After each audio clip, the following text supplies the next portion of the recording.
Today's challenge, so ito, yung magpupunta tayo na. Nakakita. Alam ko niya yung challenge nito, yung sa motocross, buhay ang puhunan niya. Pwede kang mamatay. Di ba? Hindi ako naniniwala, hindi pwede magkamali yan. Tao lang yan eh. Nakita po ba ninyo nung sa panahon na, ewan ko kung abisan, birthday ni Agi, dinala ko yan sa Circus. Ano po, birthday niya, regalo namin sa kanya. Yung mga taong tumatawid doon sa inagsisirko doon, bakit ba may mga net doon sa ilalim? Bakit? Ha? Ibig sabihin, posibleng magkamali sila at mamatay sila doon sa challenge na yan. Nakita po natin? Pero ito pong 90 days challenge natin ito, ewan ko kung merong mamamatay kapag nag-devotion nang siyang nagpapara. Ha? Okay, ewan ko lang kung may mamamatay kapag nag-attend ka ng 12 weeks o 12 weeks dito sa ating worship service. May mamamatay ba ron? May mamamatay ba pag umattend ka ng prayer meeting ng 12 Friday? Meron po ba mamamatay doon? Grace, mamamatay na tayo? Mawago lang ba kayo ng trabaho pagka hindi kayo nag-attend? Hindi. Ibig sabihin, itong challenge na ito, mga kapatid, masarap talaga yung challenge. Sino ang nahihirapan sa challenge, Lord? Talagang darating ako ng 9 o'clock para mag-service na kami. Taas ang kamay. Okay. Kaya ba natin i-challenge ito? Ano susunod na linggo? Talagang 9 o'clock na tayo mag-worship? Kasi yun na nakalagay doon sa program natin eh. Yes. Ha? Yun na nakalagay sa program. Okay ba sa inyo yan? Sinong payag na i-challenge natin yung 9 o'clock? Taas ang kamay. Sino yung hindi papayag? Taas ang kamay. Parang wala din. Taas ang kamay na uumpisahan na natin 9 o'clock. Kahit wala yung pastor, uumpisahan na natin. Okay na yan. Praise the Lord. Okay, challenge po natin. Mas maganda talaga may challenge. Eto mo, ang pag-aaralan natin ngayon, yung pagtugon sa hamon, yung pagtugon sa challenge. Babasahin natin. Pinamagatan po namin ito, ang pagtugon sa challenge ni Piano Bulan. No, yun yan. Dagdag Bulan. Basahin natin yung text. Basahin natin yung text. Ready? Basahin natin lahat. Pag-alis nila sa Jericho, si Jesus ay sinundan ng napakaraming tao. May dalawa namang pula na nakaupo sa tabi ng daan. Nang marinig nilang dumaraan si Jesus, sila'y nagsisigaw, "Anak ni David, mabag po kayo sa amin." Pinagsabihan sila ng mga tao at pinagtatahimik. Ngunit lalo silang nagsisigaw, "Anak ni David, mahabag po kayo sa amin." Tumigil si Jesus, tinawag sila at tinanong, "Anong ibig ninyong gawin ko sa inyo?" Sumagot sila, "Panginoon, loobin po ninyong makakita kami." Naawa si Jesus. Inipo ang kanilang mga mata, agad silang nakakita at sumunod sa kanya. Isa-isayin po natin ito. Paano tumugon sa challenge itong bulan na ito? Number 1, mag-isip at gumawa ng paraan. Tandaan po natin ito. Itong challenge na ito ay napakahirap. Una, pag pinag-aralan po natin yung verse 29 hanggang 30, ang sabi po dyan, ano ba? Pag-alis nila sa Jericho, sinundan ng napakaraming tao. Napakaraming tao. Ano ba yung ibig sabihin yan? Makikita mo yung large crowd. Ibig sabihin, hindi lang ganito karami yan. Mas marami pa. Mas marami pa po yan. Sabi ko rin, pagkagaya mo din. Pag-alis nila sa Jericho, si Jesus ay sinundan ng napakaraming tao. Napakarami. May dalawa naman pula na nakaupo sa tabi ng daan. Nang marinig nilang dumaraan si Jesus, sila'y nagsisigaw, "Anak ni David, mahabag po kayo sa akin." Mapapansin natin, ano ang challenge ng isang bulag? Siyempre, hindi makakita. Naranasan mo na ba mabulag? Yun lang, malabo mata, mahirap na, di ba? Yung pong malabo lamang ng mata, pepete ko ba yung mga nasa likod? Maupo po kayo, pepete ko bang maupo? Maupo po tayo, marami pa pong upuan dito, please lang. Please. Brother Lilo, dito tayo. Halika, maupo tayo, ako. Gusto ko po nakaupo na. Yan. Yan. May upuan po ba kayo dyan sa likod? Wala? Ito po, ang upuan. Ito. Marami po ito. Okay. Punuin natin ito. Punuin natin yung nasa. Yan. Yan. Salamat po. Salamat. Yan. Praise God. Alam niya, mas masarap makinig kapag nakaupo. Okay, ano ang challenge ng isang bulan? Ano ba ang challenge ng isang bulan? Una, mahirap yan. Hindi nakakakita yan. Makikita po natin, una, ang challenge ng isang bulan, hindi siya nakakakita. Nakikiramdam lang siya. Di ba? Tinitingnan lang, nakikiramdam kung may nagdadaan o ganito. Tatanong ko kayo muli, naranasan na ba niyo maging bulan? Hindi ba? Hindi lang ang challenge sa isang bulan, napakaraming tao. Paano ka makakadikit sa ating Panginoon? Maraming tao. Sino po rito naranasan na maging bulan? Wala pa? Okay, tingnan natin. Pararanas ko po ito ngayon sa inyo. Grace, halika Grace. Grace, halika. Grace, dito ka. Mark, wala. Grace, halika. Halika Grace.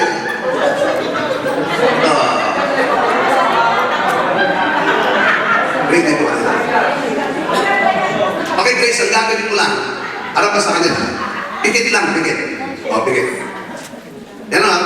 Huwag ka magdala. Pipikit ka lang. Okay, pikit lang. Pipikit ka ba? Okay, pikit. Matagal na pikit. Pikit.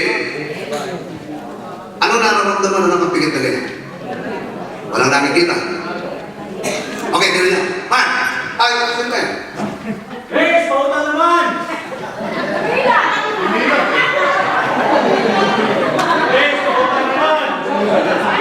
Sino yung Grace? Grace, pauta naman! May utang pa ako sa'yo. Ibig sabihin, mahirap i-trace mo yan kung sino yan. O dito nga, please we go nga kay Grace. O narinig mo na yun. Mahirap yun, di ba? Okay, thank you Grace. Palakpakan natin si Grace. Mahirap maging bulan. Mahirap maging bulan. Tandaan niyo yan. No? Napakahirap mo yan. Pero, paano tutugon ang isang bulan? Paano tutugon ang isang bulan sa hamon ng buhay? Alam po ninyo, yung challenge na ito, umaasa lang sa pagdinig. Higit sa lahat, itong bulan na ito, makikita mo hindi siya sumusuko sa buhay. Pakinggan mo ninyo, pag alis sa Jericho, si Jesus ay sinundan ng napakaraming tao. May dalawang bulag doon, na mga bulag na nakaupo sa tabi ng daan. Nung marinig nilang dumaraan si Jesus, sila nagsisigaw. Bakit? Hindi sila makalapit kay Jesus. Anong kailangan nila? Gumaling. Anong kailangan nila? Kagalingan. Pero bakit? Paano gagawin nila rito? Bulag sila. Gumawa ng paraan. Gumawa ng paraan. Pastor, di po ako makakatid ng prayer meeting. Bakit? Kasi kung madaling araw, bakit magdigising? Gagawa ko ngayon ng paraan. Anong gagawin mong paraan? Pastor, may trabaho po ako. Gagawa ko ng paraan. Pastor, alam po ninyo, yung pong worship service, hindi talaga ma-perfect na dumating sa oras. Gusto ko i-challenge ito. Anong dapat natin gagawin pag Sabado? Patulog ng maaga. Gagawa ka ng paraan. Huwag ka nang manood ng TV. Ibig sabihin, bakit? Naghahanda ka na. Ihanda mo na lang ang gamit. Ihanda mo ang damit mo. Ibig sabihin, yung preparation, yung spiritual preparation natin, napakahalaga sapagkat tayo po ay may challenge. Itong challenge na ito, hindi ka mamamatay. Sa totoo po, itong challenge na ito, mabubuhay ka at maraming tao ang mabubuhay kapag nakita ang pagtotoo mo na binago ka ng ating Panginoon. So please, challenge. Napakahalaga po itong nag-challenge na ito. Alam niyo, pagdating sa challenge, kilala natin si Tess Horn. Di ba? Si Tess. Dumadalo ng prayer meeting galing sa trabaho. Magbabas pa. Pag yun sinabihan mo, Tess, pwede magsunduin na lang kita. Hindi, basta magbabas ka lang. Bakit? Challenge. Gusto niya i-challenge yung sarili niya. Naalala ko si Angeline nung bago na nung buhay pa siya. Walang prayer meeting na naaalala ko noon. Hindi siya nag-attend. Pero alam niyo, nakapoker. Di ba niya napapansin niya? Si Kuya Rene, na wala rito ngayon. Si Kuya Rene, sipi po niya, nagbabas lang yan. Si Kuya Joe, nagbabas po yan. Para lang mag-attend. Dito sa lugar na ito. Sino ba nagpapasalamat? Tingnan mo yung kamay mo. Tingnan mo na yung kamay mo. Bakit hanggang ngayon walang pera? Hindi ka ba nagpapasalamat? Hindi, totoo. Lord, salamat. Ang kamay ko'y buo at ako'y nakapagdakray. Di ba? Bakit hindi ako makakatulong sa challenge na ito? Hindi ka bulag. Hindi ka bulag. Pero nandito. Eto, pansin niyo ito. Itong nakita ko, napakaganda. Itong bulag, hindi nag-focus doon sa kanyang kakulangan. Bulag siya, kakulangan yun. Kapintasan yun. Dahilan yun. Para hindi siya makalapit sa Panginoon. Pero mga kapatid, sabi niya hindi. Dahil ako'y nananampalataya kay Jesus. Para kay Jesus. Alam kong pag nakalapit ako kay Jesus, ako'y pagdadalhin ni Jesus. Mga kapatid, yung challenge na yan, talagang gumawa sa ng paraan. Gumawa. Kapag gusto, may pag-ayaw. Maraming dahilan. Sabihin mo sa katabi mo, hindi ikaw yan.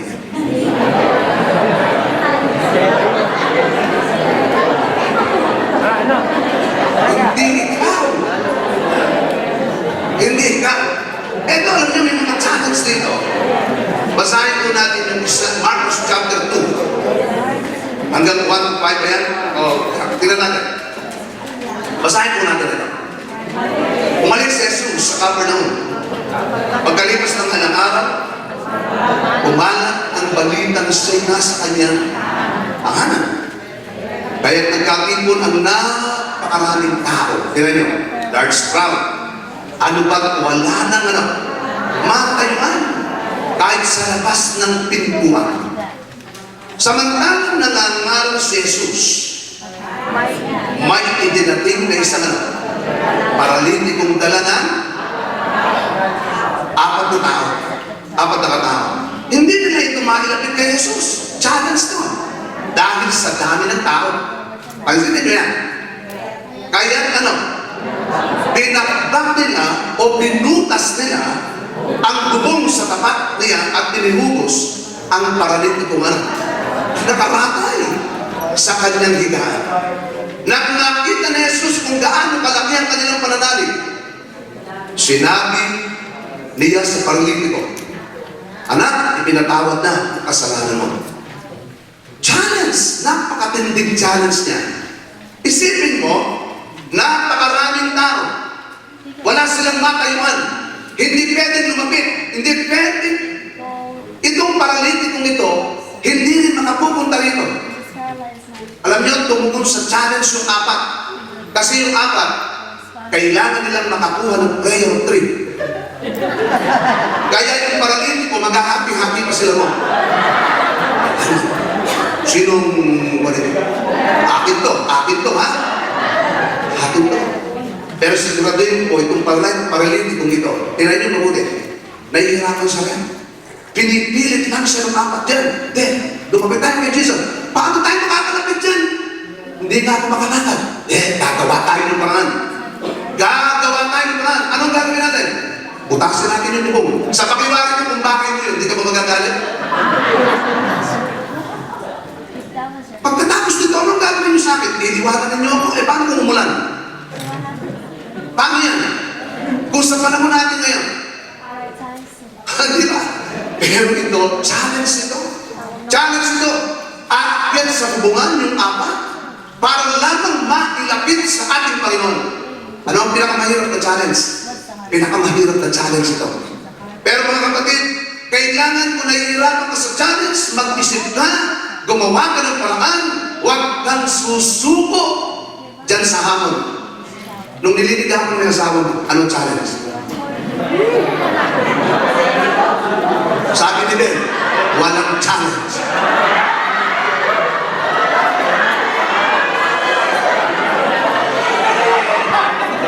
Naku, patay ka mamaya. Anong challenge? Nung araw sa Pilipinas, anong challenge? Mangiigib ka, manuluyo ka sa magulang. Ha? Anong challenge? Brother Ben, totoo ngayon si Brother Ben. Nung araw, maraming challenge. Pero ngayon, kung minsan huwag kayong papayag na wala ng pa-challenge. Kailangan, bago ka makuha, may challenge. Dadaan ka sa ibabaw ng aking bangkay. Bago mo makuha. Matinding challenge yan eh. Itong apat na ito, napakatindi. Pero nag-isip pa ba sila? Ikaw ba magdadala ng 90 days challenge? Bubutasin mo pa yung bubo? May bubuhatin ka pa ba? Anong dahilan mo at di ka maka-attend dito? Pero alam niyo, palakpakan natin, 160 na member ng church tumugon sa challenge. Palakpakan natin ang malakas yun. Sabihin mo sa katabi mo, ikaw na lang ang hindi.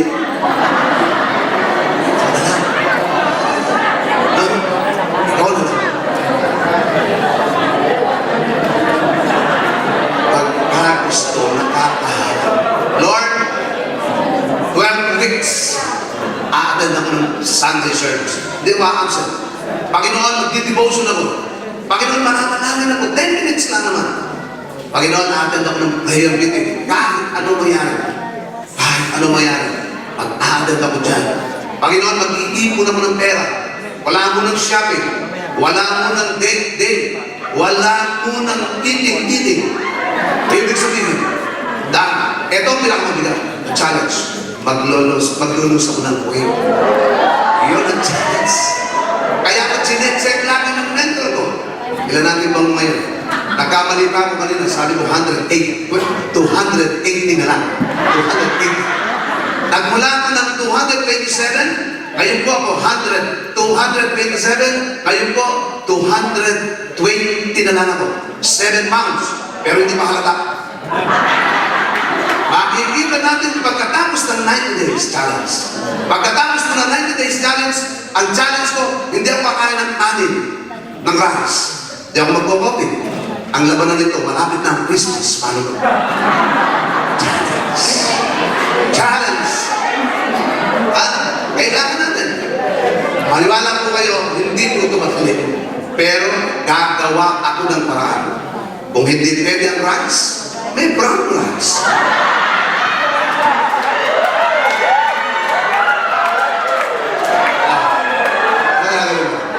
Challenge! Diba? Challenge yan. Kailangan natin. Pwede may paraan. Ano? Kaya mga kapatid, hindi pwede. Kailan ka bumutas ng kubong? Kailan ka Lord, meron ako magdadala ko ng 5. Iyon ang isa sa pinakamahirap na challenge. Mga kapatid, kahit paralitiko din na makatugon lang. Ako naniwala, kung ito panahon ng Pepso na sinasabi natin ngayon, yung process na yan, yung 4 na yan, nag-uusap-usap na yan. Hati-hati tayo na. Ayoko lang ng paa. Dahil hindi na sa makakalakad. Pero hindi. Sa inyo yan, hahanap pa tayo ng iba. Nagdadalhin sa ating Panginoon. Hindi na pipili ang Panginoon. Kahit sino ba? Dali natin sa Panginoon. Ang challenge natin, titiyakin ko sa iyo kung paano ka binago ng Panginoon, paano ka binago ng Diyos, paano ka naligtas, maliligtas lahat ang dadali natin sa Panginoon kung ito'y gagawin natin sapagkat si Jesus ay makapangyarihan sa lahat. Challenge! Challenge! Kaya itong challenge, bubutasin na natin ito. Parang di wala malakas. Bubutasin na natin ito. Bubuksan na natin ito. In Jesus' name, sapagkat pagdating po ng pagkatapos ng 90 days challenge, doble, triple, ang bilang natin dito sapagkat bawat isa sa atin ay nagdadala ng maraming tao kay Jesus. Amen ba? Lahat ng tao nagdadala ng maraming tao. Lahat ng member. Sino po may dala ngayong bisita? Praise God. Praise God. Palakpakan natin. Palakpakan natin. Yung bisita natin. Pakitas na ang mga pakitayungan, please. Yung mga tao, mga bisita natin, visitors natin. Praise the Lord. Hallelujah. Glory to God. Salamat po sa inyong pagdating. Salamat po. Welcome na welcome kayo. Iriskay Masek. Salamat po sa inyong lahat sapagkat naniniwala ako na may pong gagawin ang Panginoon sa inyo. Palakpakan natin ang bisita natin. Palakpakan natin ang bisita natin. Mag-isip ng paraan. Lunes pa lang, iisip natin ng paraan. Sino yung dadalhin ng tao? Sino ang i-invite ko? Challenge, Pastor, mahirap. Sino ang i-invite ko? Hindi po madali. Challenge natin. May challenge ba? Tandaan natin, ang challenge ko, hindi ka mamamahal. Sa totoo, may mabubuhay sa challenge mo. Itong challenge ng motocross na yan, posibleng mamatay. Pero dahil passion niya yun, dahil ang hanap niya palakpak ng tao, posibleng may premyo malaki. Mga kapatid, ang challenge natin, siguro, sasabihin mo, walang premyo, yan ang akala mo. Ang premyo nito ay crown na galing sa ating Panginoon. Isang kanin walang maligtas, mayroon kang sinasabing, utong ng buhay. Ano ba? Isa lang. Libo-libong anghel. Kaya sasabihin ko sa inyo, mag-isip, gumawa ng paraan. Yung bulag, gumawa ng paraan. Yung paralitiko, gumawa ng paraan. Ikaw ba'y hindi makagagawa ng paraan? Makagagawa ba tayo ng paraan? Sino ang handang gumawa ng paraan? Praise the Lord. Palakpakan natin ang ating Panginoon. Ito, number two, magpakatatag. Huwag matakot. Paano tumugon sa hamon? Itong bulag na ito. Nag-isip, gumawa ng paraan. Nagpakatatag siya, di siya natakot. Bakit? Tandaan mo natin kapag may challenge, may takot. Sino po natatakot na harapin ang 90 days? Ayaw ko na, mahirap yan. Taas ang kamay. Okay, may sino yung nung una natatakot? Di ba natatakot? Paano yan? Paano? Praise the Lord, salamat. Sino yung hinanap mo ito na hindi ka talaga natakot? Taas ang kamay. Wala din. Talagang challenge kayo. Alam nyo? Talagang ibig sabihin, challenge mo yan. Ako naniniwala, natatakot.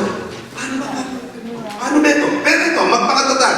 Ang sabi po rito, pinagsabihan sila ng mga tao, pinatahimik. Ngunit lalo silang nagsisigaw. Anak ni David, mahabag po kayo sa amin. Iyong ikaw ay mapagsabihan. Iyong ikaw ay pinatatahimik. Yung may pumipigil sa iyo sa process na ito, mga kapatid, challenge yan. Siguro may nagsabi na sa inyo, ba't pumunta ka pa doon? Layo-layo doon. Dito ba si Leo? Taga Morieta? Father Nick? Ano pangalan nun? Wala ngayon? Alam nun, challenge nun. Sabi niya sa akin, sabi kay Brother Nick, ba't ka pumunta doon? Galing na, malalim, wala po kay Brother Rico. 15 minutes pa o 20 minutes? 15 minutes pa. Malapit na sila sa Temecula. Isipin niya, anong challenge sa kanya? Anong sabi ng mga tao? Ba't ka nagkakatang doon? Layo-layo na yan. Pero mga kapatid, Mapipigil mo ba ang isang taong pumunta rito na nakakaranas ng pagpapala sa lugar na ito, nakaranas ng kaligtasan, nakaranas ng kapayapaan dahil kay Kristo? Hindi mo kayang pigilin. Kaya hindi po ako naniniwala na may malayo dito sa US. Hindi. Napakalapit po dito. Alam niyo kung bakit? May sasakyan tayo na. Pwede tayo. Pwede tayong pumunta. Kahit saan. Yung pinagsasabihan ka, dinidiscourage ka. Sino po sa inyo nakaranas na dinidiscourage kayo rito? Meron. Ba? Punta ng punta doon. Ano ba yung ginagawa ninyo na yan? Pepso kayo ng Pepso. Ano ba yung inyong process na yan? Alam niyo, mga kapatid, kailangan natin tapang. Katapang. Nung family camp natin, maraming tao, natatakot, walang pera. Pero nakasama din. Paano na yan? May tapang lang. Di ba? Okay, tinan nyo. Sabi nito, pinagsabihan sila ng mga tao, pinatahimik, ngunit lalo silang nagsisigaw. Anak ni David, mahabag po kayo sa amin. This is the challenge. Ito, bulag ka na nga. Pansin niyo, may sumisigaw pa sa iyo. Bulag ka na. Tumahimik ka. Di ba? Huwag kang sigaw ng sigaw. Sipin niyo, hindi ko alam kung yung sumisigaw naman yan ay buwan na yan. Palagay ko ito. Sisigawan mo yung bulag. E na dapat na matuwa ka pa o ilapit mo yung tao kay Jesus. Di ba? Ang challenge niya. Sabi nito, pinakatay nito.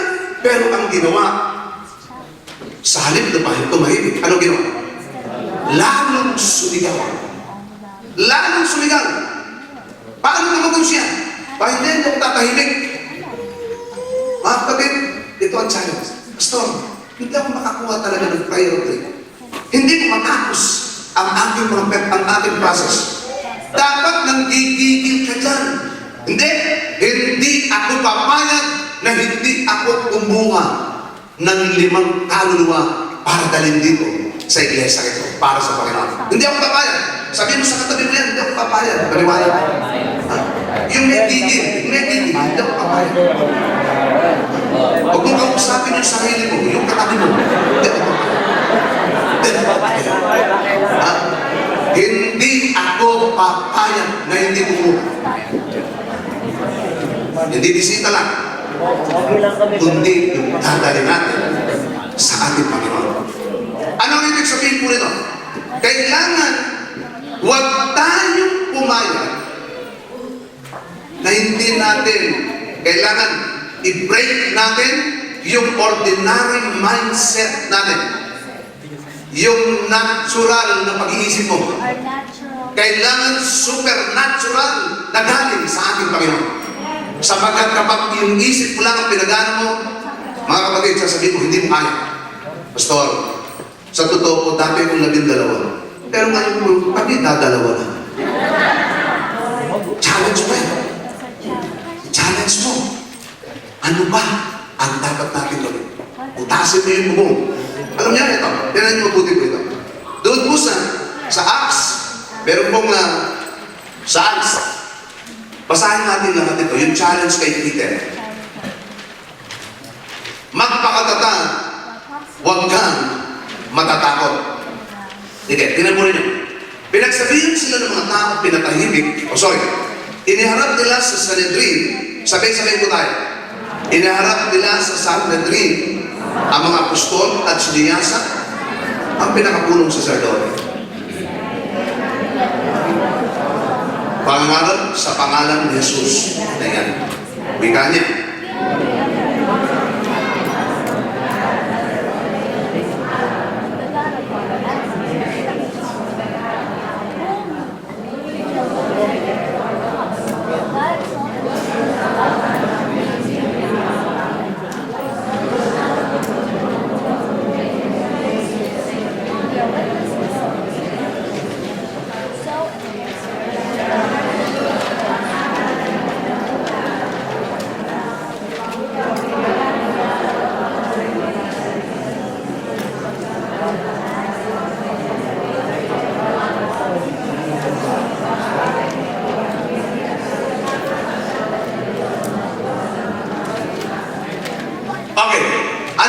challenge ni Peter?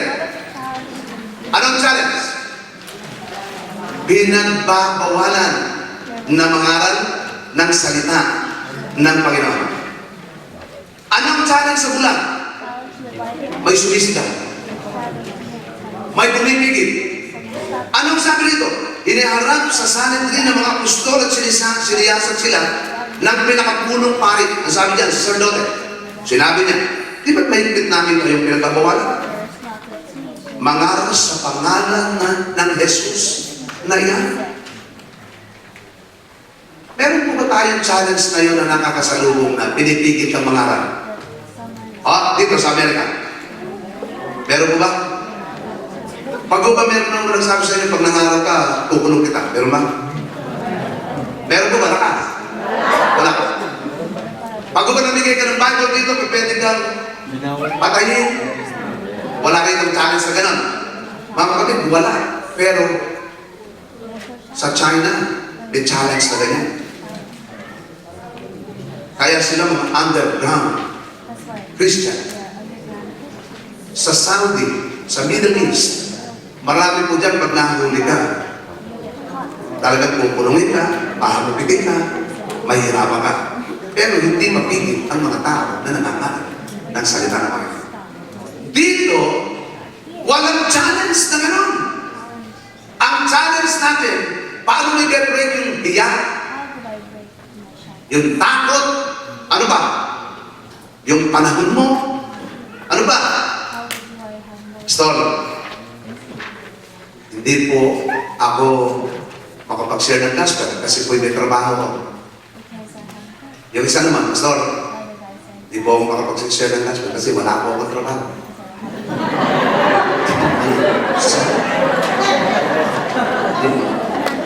Ano na tama doon kayo? Walang tama? May tama. Ibig sabihin, di po, kasi po yung mga hadlang sa akin.